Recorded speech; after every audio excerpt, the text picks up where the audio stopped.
எல்லாருக்கும் வணக்கம். எக்ஸ்ப்ரெசிவ் லாங்குவேஜ்னால் என்னன்னு பார்க்க போகிறோம் இன்றைக்கி. ஒருத்தர் தன்னோட மனசில் நினைக்கிறத வார்த்தையாவோ இல்லை செய்கையாவோ இல்லை உடல் மொழியாவோ வெளிப்படுத்துறது தான் எக்ஸ்ப்ரெசிவ் லாங்குவேஜ். ரிசெப்டிவ் லாங்குவேஜ், அதாவது மொழி புரிதல் நல்லா டெவலப் ஆனதுக்கப்புறம் தான் நம்ம அந்த மொழியை பயன்படுத்தி மற்றவங்கக்கிட்ட கம்யூனிகேட் பண்ண ஆரம்பிப்போம். ஆட்டிசம் இல்லை ஏடிஹெச்டி இருக்கிற குழந்தைங்களுக்கு ரிசெப்டிவ் அண்ட் எக்ஸ்ப்ரெசிவ் லாங்குவேஜ் ரெண்டுலேயுமே பிரச்சனை இருக்கும்.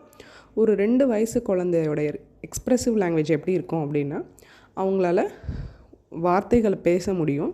2 வார்த்தையை சேர்த்து ஒரு சென்டென்ஸாக பேச முடியும். 50 வார்த்தைக்கு மேலே அவங்களுக்கு கண்டிப்பாக தெரிஞ்சிருக்கணும்.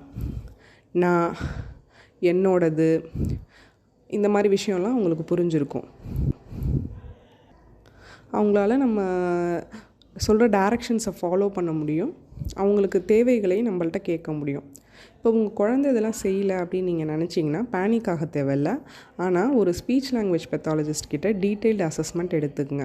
அதோட வீட்டிலே இந்த எக்ஸ்ப்ரெசிவ் லாங்குவேஜ் டெவலப் பண்ணுற மாதிரி நிறைய ஆக்டிவிட்டீஸ் இருக்குது.